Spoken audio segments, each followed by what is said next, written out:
Yeah. All right, let's go ahead and get started. Happy Fun Friday, everyone. Again, my name is Xavian Tate, or Future Dr. Tate. I am the Chief Executive Officer of Light of the World Coaching and Consulting. So, yes, I have my wonderful guest speaker, Alex Carpenter. Alex, would you like to introduce yourself? Yeah, hey everybody. I'm Alex. I am a mental health advocate and an AmeriCorps Vista with the UAB Student Counseling Services. I'm a recent college graduate with a philosophy and psychology minor. And yeah, I'm excited to talk about mental health and sort of all that stuff. Excited to be here with y'all. Whoop, whoop. So let's just go ahead and dive in it. What you want to talk about, Alex? What's going on? Well, I mean, it's a new school year. Things are picking up, and we've been doing a whole lot on campus at UAB for advocating for mental health, taking care of students. And yeah, I think today we're talking a little bit about why we want to do mental health, like what got us into it, and sort of what our motivations are, right? Yep. Yeah. Would you like to start us off? So why? Sure. That's a good question. Like, what was your turning point that you're like, yes, I want to be in the mental health field? Yeah. It's it kind of it came to me kind of in a roundabout way. I started college, and I've always been really interested in sort of the deeper theoretical questions. That's why I was a philosophy major, and I studying philosophy, the deeper I got into it, it was really interesting. I'm encountering lots of different theories about the world and how people are, and I was loving it, but I felt like something was missing. I didn't really feel like what I was studying was really kind of satisfying me totally. I was enjoying the theory and enjoying kind of exploring what the human condition was like, but there wasn't a lot of philosophy is not about how to help people. It's sort of about diagnosing the situation. It's sort of about like understanding the world and seeing what things are. And I found myself more frustrated the higher level classes I would go into, the more frustrated I was about how does this help anybody? How is this practical? And so we'd be in these long academic conversations, and I would just feel like, yeah, I mean, this is interesting, but after class, I'd try to explain it to some of my friends, or my family would ask me like, oh, what are you studying? And like, I'd try to talk about it, and people would just, their eyes would gloss over, and they'd be like, yeah, that's okay. And they just wouldn't really see how it could help them. So after that, I sort of knew, and also, philosophy is not really a career. You could be a professor, but I don't really want to be a professor. So I was kind of thinking, okay, well, what am I going to do after this degree? And I actually had a really long conversation with my dad. I was really sort of lost, and I didn't really know exactly what I wanted to do, what my plan was with my degree. And we kind of talked for like 3 hours about like my dreams and what I wanted to do with my life. And we kind of, in that conversation, we figured out, yeah, I want to take these things that I'm learning, but I want to actually help people with them. I don't want to just talk about the theories. I want to help people. So that's when I kind of honed in on, wow, who does that? And this sort of the idea was, well, you can either go into the church and learn theology and help people that way, or you can go into mental health. And mental health really was calling to me. So that was my sort of beginning of being interested in getting into mental health, was just loving philosophy, feeling like it wasn't really that oriented towards helping people. And that's sort of what got me interested. I think you're still muted. Don't you love technology? It happened. But yes, I love it, Alex. I really do love it. That is something. Mental health is something that is taboo and we don't talk about. On my end, did it was a full circle moment. So I decided I was coming to UAB 20 2014. After this was me being in 11th grade, I did the college tour and I made my Blazer ID. And in 2016, I was on campus, but I was really focused on being a doctor. Don't know what type of doctor, but I was going to be a doctor. So I was doing biomedical science, and then it turned into biology, and then life was lifing, like we say, and it was a full, and I was just going through. But then, what got me to psychology was my two close friends. They were psych majors, and I remember I took a psychology class in 12th grade, and I really loved it. So I changed my major to psychology, and I love every single class. I love studying behavior, the brain, analyzing um, people, and seeing their triggers and trauma and things of that nature. But the mental health piece, what got me in the mental health piece was when I lost one of my mentees to suicide, and he was happy go lucky. And mostly everyone knows him, Quadarius Harris. Um, he was a computer science major, and his birthday just passed September 3rd. So I celebrate him every single year. He died summer 2019. I'll never forget that day. I still have the email to this day saying about the news.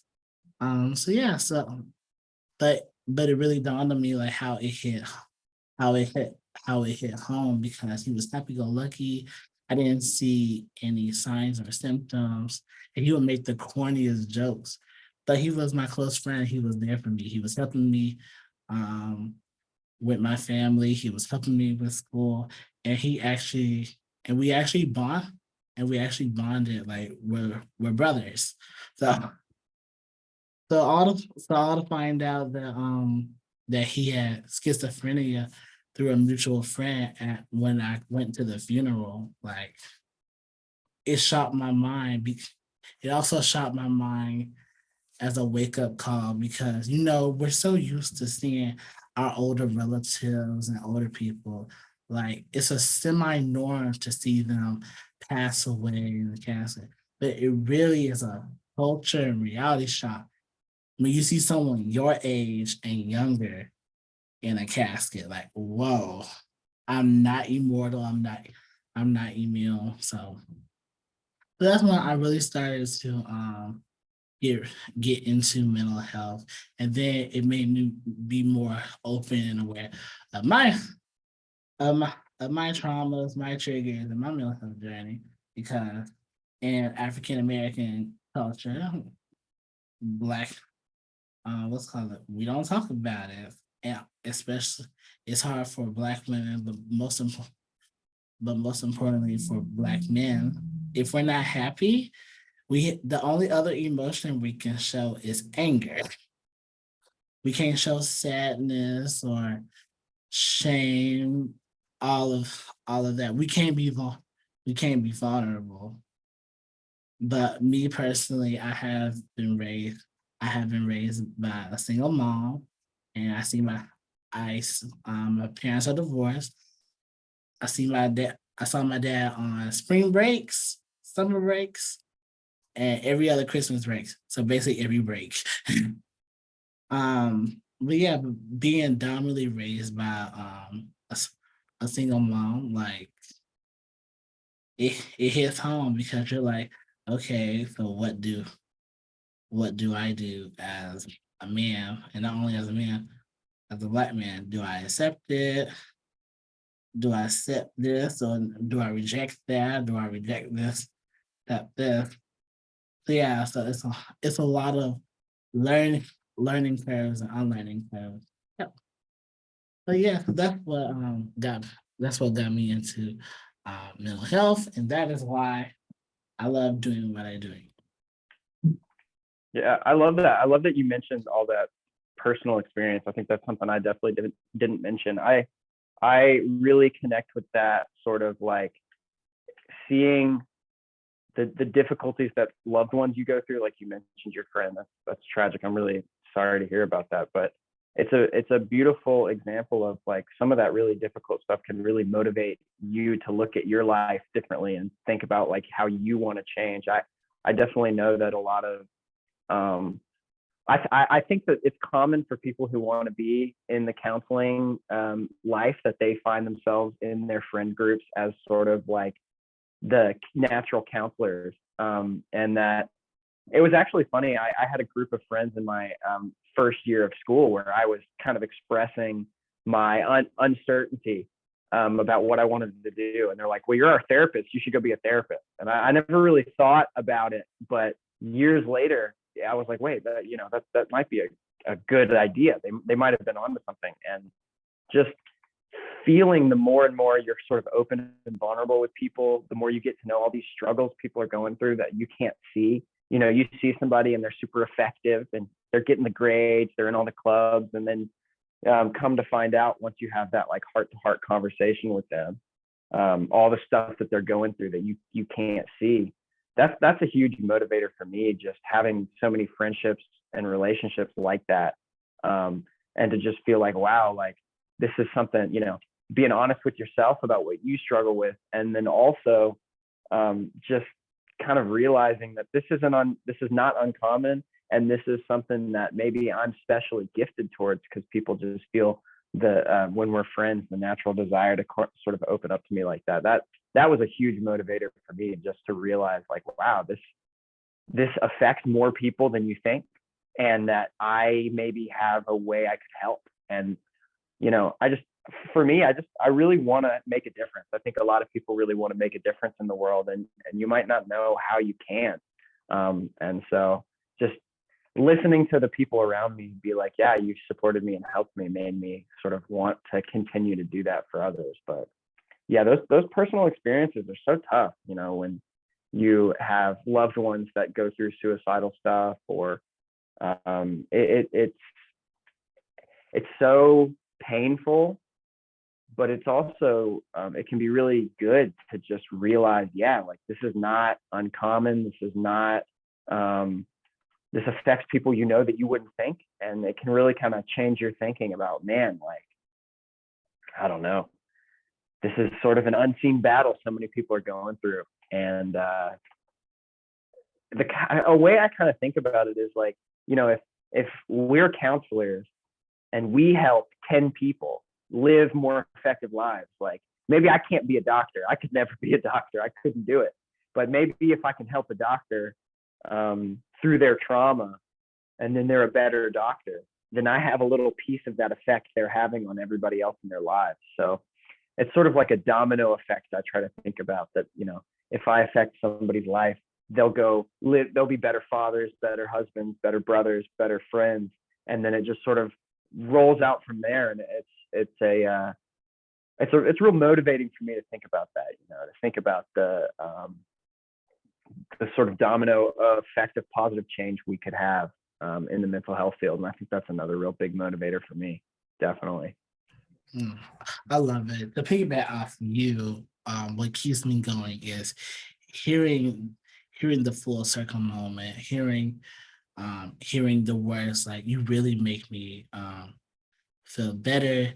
I really feel safe with you, and not even just just not even just in intimate relationships, but in all the relationships that I have with people, because I personally make it my personal mission to provide a safe space and a microphone, so that way people can speak their truth and they can feel safe and be their truly authentic self, and they can just be.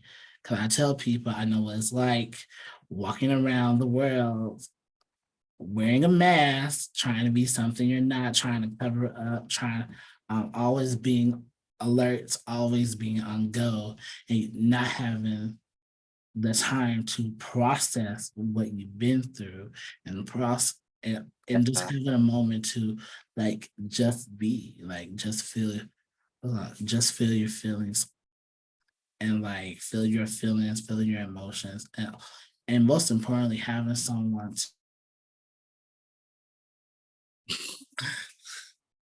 Well, don't know what happened, but yeah, Little hiccup there, little hiccup. Always with the technology.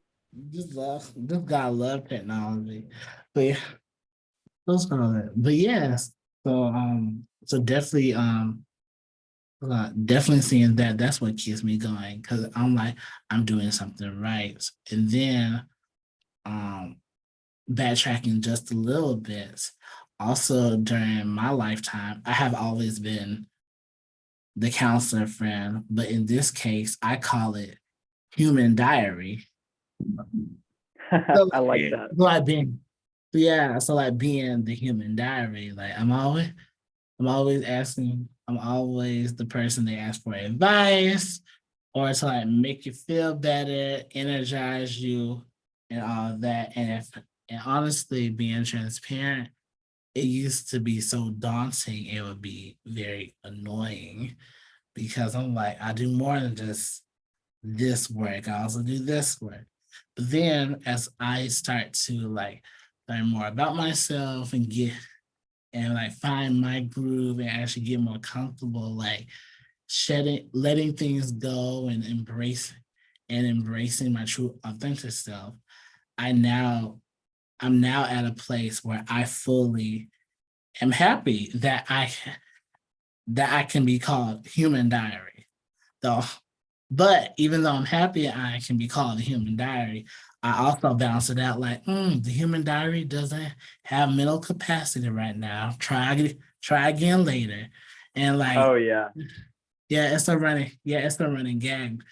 Um, it's a Yeah, I think that's definitely a big thing that we deal with is trying to balance that because the work is so taxing on us, mm, and I think that is that like shows that you're given something. If it feels like you're running out of that space, that means you've been giving stuff for sure. But I think that's definitely something that I know in the future that I'll have to be very, very conscious of. Burnout in mental health fields is mm, high. Lots of people get through all this schooling and then they start counseling and then they burn out because it's tough to be with people on their worst days. Um, mm, I remember somebody talking about the difficulty of being like a police officer is that whenever people call you, they don't call you a good time. They call you when they're having a bad time. So you're mm, the worst day. And I just think that just like a therapist or a mental health professional, that, not a lot of times people are always, I'm having the best day of my life and here's how everything's going good. Bye. But a lot of times they'll kind of deal with difficulties they're having. And that's definitely something that in my personal life, I've had to manage just that, the desire to be there for people, to help people versus, having enough of my emotional energy for myself.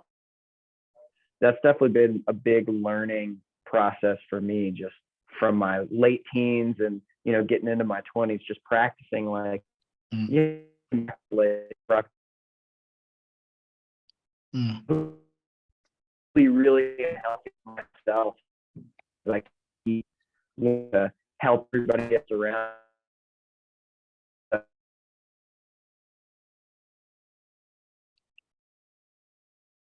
Alex.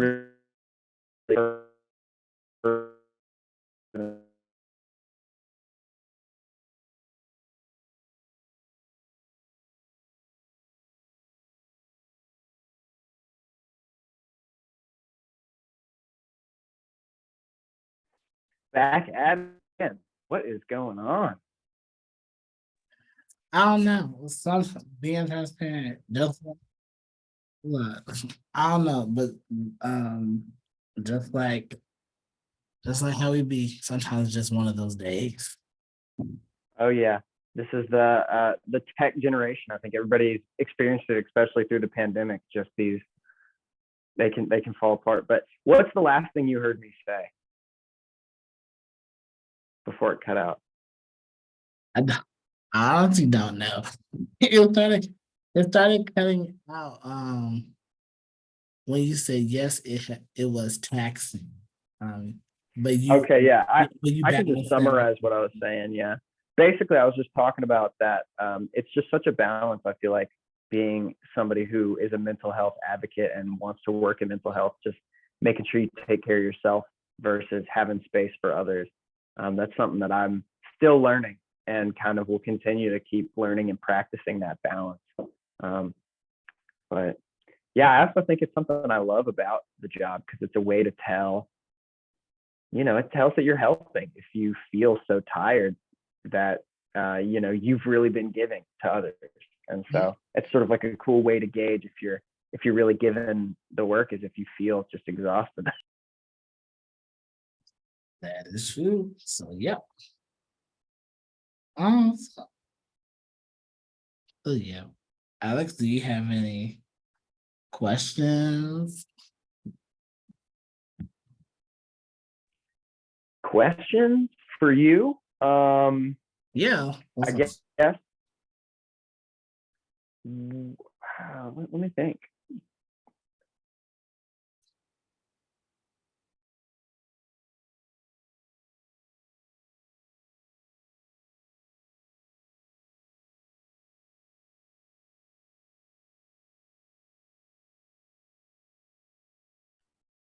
Have you ever, I guess, since you've been interested in being a mental health professional, have you ever sort of, I don't want to say doubted, but has there ever been like a moment where you questioned if this was your like calling? Well, yes, I'm not gonna lie. Plenty of times, I had this conversation with one of my dear friends who has a mental health condition. Even though even though suicide has affected me, in my friends, and even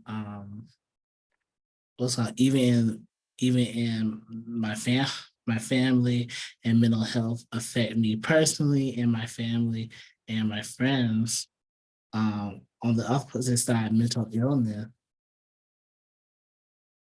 has a affect me. Because I also want to remind you that mental health and mental illness, I call them brother and sister. Some people call them cousins.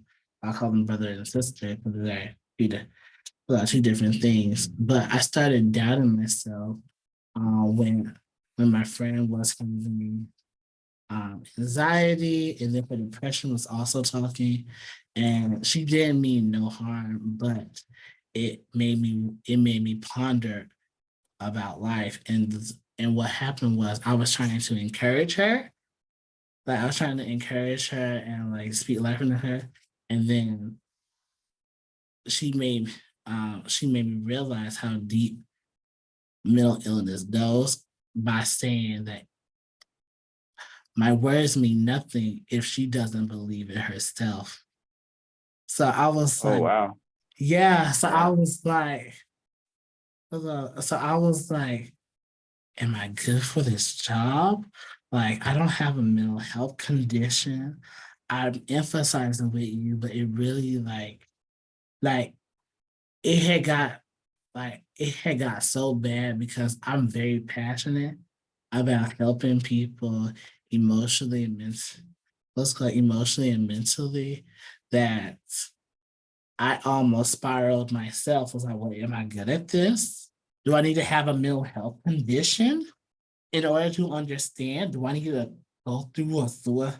Do I need to go through a suicide ideation phase? Whatever you let's call it, whatever you want to call it, to understand. Like, my heart just started aching. I was like, oh, because like even though I see her, and not only her, but people who have a mental health condition, and they see me, it still feels like a barrier. So let's call it. So this is them, this is me, and like it's a barrier between us, because even though I'm understanding, I'm emphasizing, I'm not fully there to experience the whole thing. So I had to get through I had to get through that and taught myself like you're still doing the work. You're still doing fine. It's all about it's all about learning what works for people because people are different. One one one size don't fit all. But yeah, Yeah. but being transparent like that can't that literally had me spiraling because I was like, I love you, I love you way too much, friend, to lose you. Like I really wish I understood what you was going through, but I don't. I literally was crying my eyes out because like I really want to understand. So yeah. But yeah, um, that's definitely part of the work is just that there's just the barrier between two people, no matter what. You know, we can never really know what it feels like to be that other person. So yeah, that's definitely difficult. I want to ask you a positive like a question now too. All right. If you could have your, say 10 years, your mental health career dream, what would be your dream where you are in 10 years? What's up? Where I view my dream in 10 years, my light of the world has more than one branch. In 10 years, light of the world has more than one branch because that is the plan now. Multiple branches and helping have different buildings and have different people. Um, let's call it.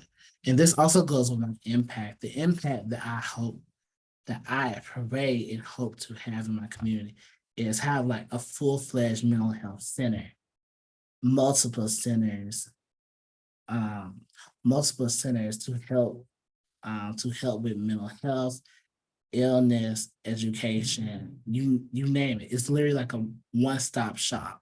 That's also why I call it a corporation. Cause like we're like on one-stop shop. And if we don't have it, then we have close partners for you to refer to get you in the door so you can be seen immediately. So have that. And most important, well, that's one layer, and there are multiple layers, but I'm at least give you two. But this in the second most important layer is we, Alex, you and I are blessed to be able to find a mental health entry level job. And also, Oh yeah. side note, listeners, I am also an AmeriCorps Vista first UAB student counseling services. I'm the first one. So Alex is my legacy. Oh yeah, coming So up. a Yeah. a nice fun fact. Alex came this past June full, fully trained, and now he's continuing the the work the work as a Vista for student counseling services. But for those who for but Alex, for those who are not fortunate like us, I want my corporation to provide entry level mental health jobs and not giving minimum pay, Yeah. the great pay, because I know what it was like graduating. Like, I really want to do mental health. Like, I don't want, like, I understand. I want to do counsel. I want to do counseling. I don't want to do patient care. I don't want to do the patient care tech side. I really want to do the counseling side. I want us to offer for full-time and part-time positions for entry level mental health professionals. And then most importantly, let's help them pay for their degree. I know I know it's like because me, I'm first generation. I know it's like having to pay for school out of pocket, having to keep working and having to work and so on and so on. So now I really just want to be that blessing and pay it forward and be and beyond. So right now we have started. Right now we have unpaid internships. So we do have a Hmm. also we do have a wonderful intern. And we love him so much. He just graduated this past summer. So Woo. he's finishing his internship.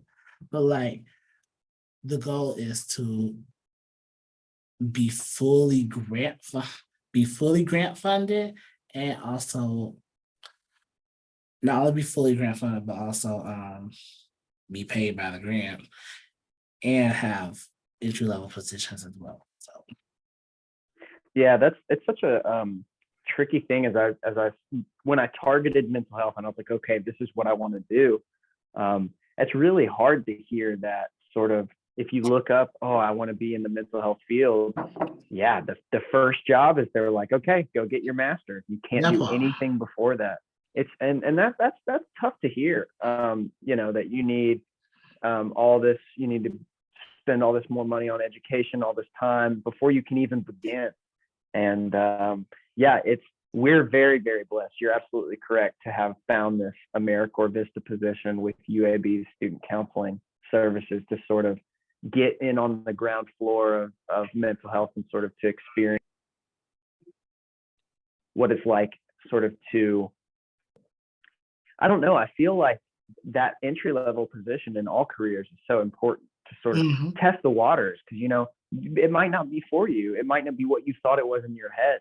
And it's so, it was really scary to me to think about, wow, I want to get into mental health, but I won't get to sort of see what it's like until after my master's. That's scary. So I think that's so awesome that you want to create a space for people with their undergrads to just sort of get into mental health and to try it out and to sort of have that entry level job because it really is. It just doesn't exist. I can't wait to start applying to grad schools and to tell them, yeah, no, I do have experience because it's just so rare. It's so rare. So yeah, that's awesome that you want to provide that for other people. Yes. What's up? Yes, I do. And then the entry level job, I don't know what it looks like quite yet, but I'm having some ideas. But but definitely life coaching will be one of them because some people don't need counseling; they just need life coaching to help with transition, like getting through the hoops. And life coaching is a lot. Let's call it is a lot different than counseling. They do correlate, but they do but they are separate. I also call them brother and sister because also I am a certified life and peer coach as well. And for those who don't know, I'm also in my master's program. So we'll be off, we'll be offering counseling soon. So y'all keep me in prayers because I'm very excited. My other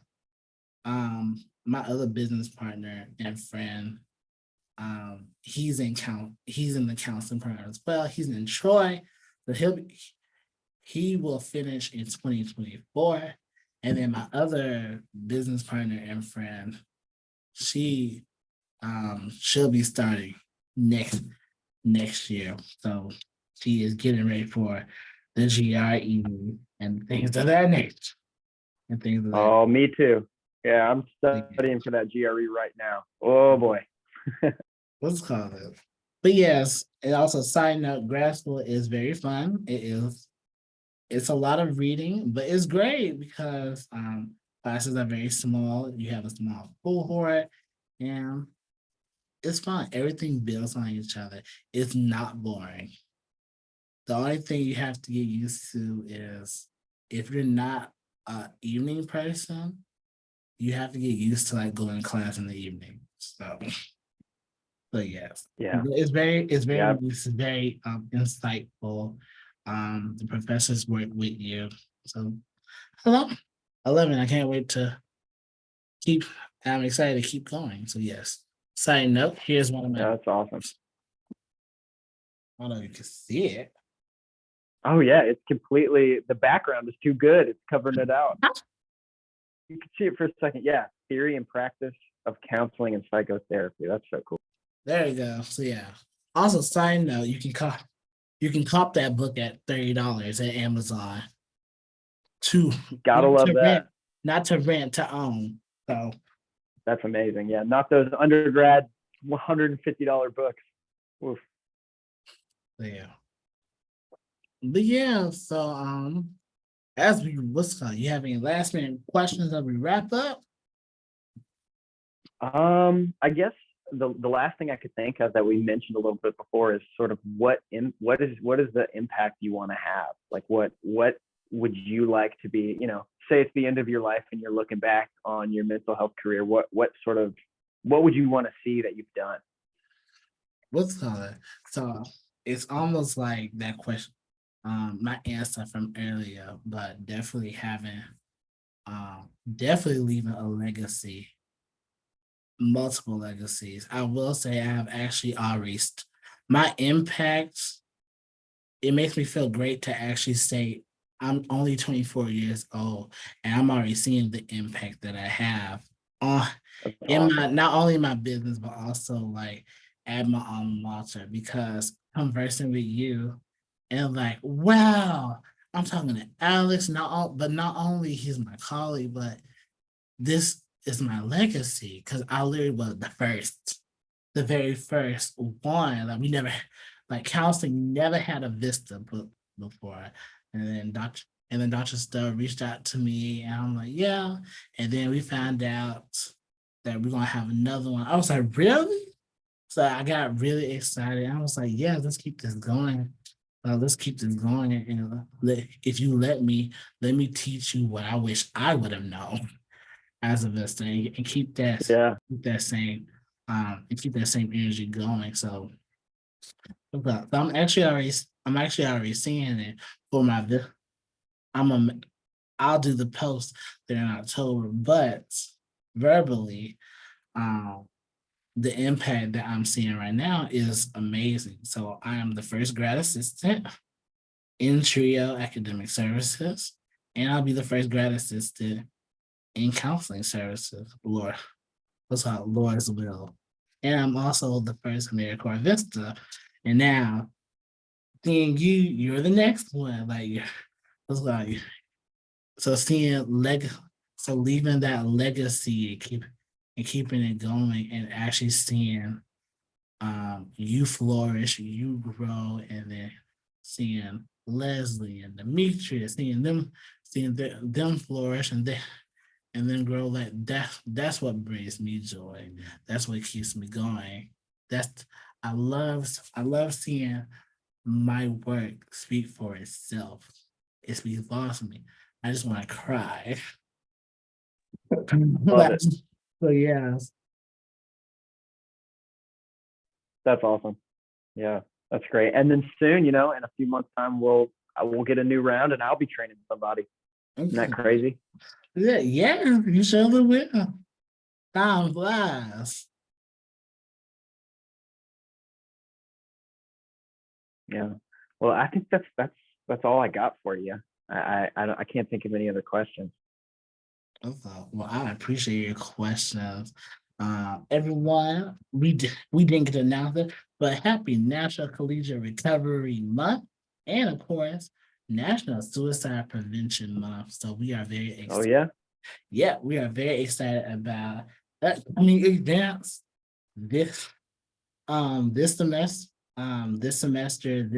this year at our wonderful UAB and also in our community as well. Far as far as LWI goes, upcoming events, we have the wonderful National Wallflower Walk this Saturday.